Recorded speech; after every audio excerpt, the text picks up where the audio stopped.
आज हम बात करेंगे एक ऐसे आदमी की जो खुलेआम धमकी देता था। एक ऐसा आदमी जो कि मुंबई को देश की राजधानी बनाना चाहता था। एक ऐसे आदमी की जिसके दरबार में विरोधी भी हाजिरी लगाने आते थे। इनका नाम था बाला साहेब ठाकरे। चांदी के सिंहासन पर बैठने के शौकीन बाल ठाकरे खुलेआम धमकी देते थे। ये बात है सन 1990 के आसपास की। कश्मीर में इस्लामी आतंकवाद चरम पर था।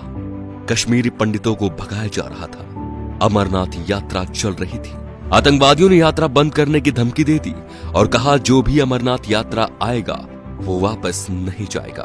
तब बाल ठाकरे ने एक बयान दिया कि हज के लिए जाने वाली 99% फ्लाइट्स मुंबई एयरपोर्ट से जाती हैं। देखते हैं यहां से कोई यात्रा मक्का मदीना कैसी जाती है। अगले दिन ही अमरनाथ यात्रा शुरू हो गई। सन 1992 में बाबरी मस्जिद ढहा दी गई तो बाल ठाकरे आपकी अदालत शो में आए हुए थे।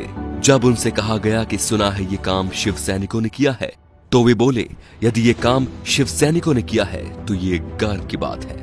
बाल ठाकरे का बचपन का नाम था बाल केशव ठाकरे, जो वक्त के साथ साथ बाला साहेब ठाकरे बन गया।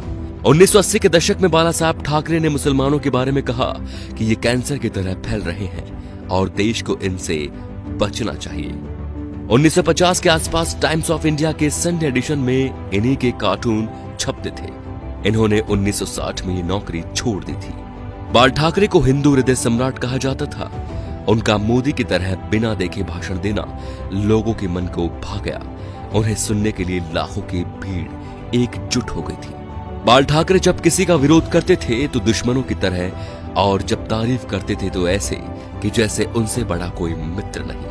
19 जून 1966 को बाल ठाकरे ने शिवाजी पार्क में नारियल फोड़कर अपने दोस्तों के साथ पार्टी बनाई, शिवसेना, जो आज भी चल रही है।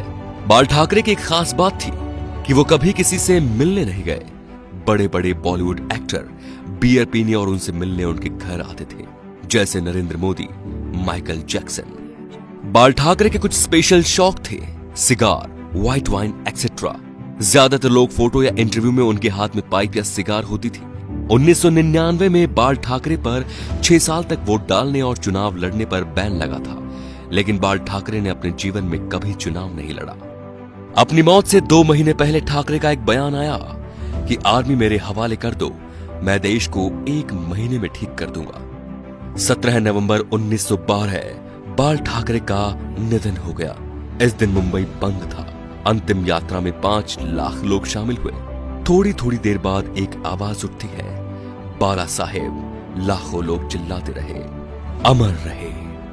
बाल ठाकरे ना तो मुख्यमंत्री थे और न सांसद, फिर भी उन्हें मरने के बाद 21 तोपों की सलामी दी गई, जो राष्ट्रपति प्रधानमंत्री को मिलती है। ये रुतबा था बाला साहेब ठाकरे का। तो दोस्तों, ऐसे शेर दिल हिंदू सम्राट के लिए वीडियो को शेयर जरूर कीजिए और उनकी महानता को फैलाइए, ताकि आज जो शिव सैनिक या हिंदू उनके सिद्धांतों को भूल चुके हैं, उनके हिंदुत्व की रक्षा का संकल्प याद दिलाएं। जय श्री राम दोस्तों।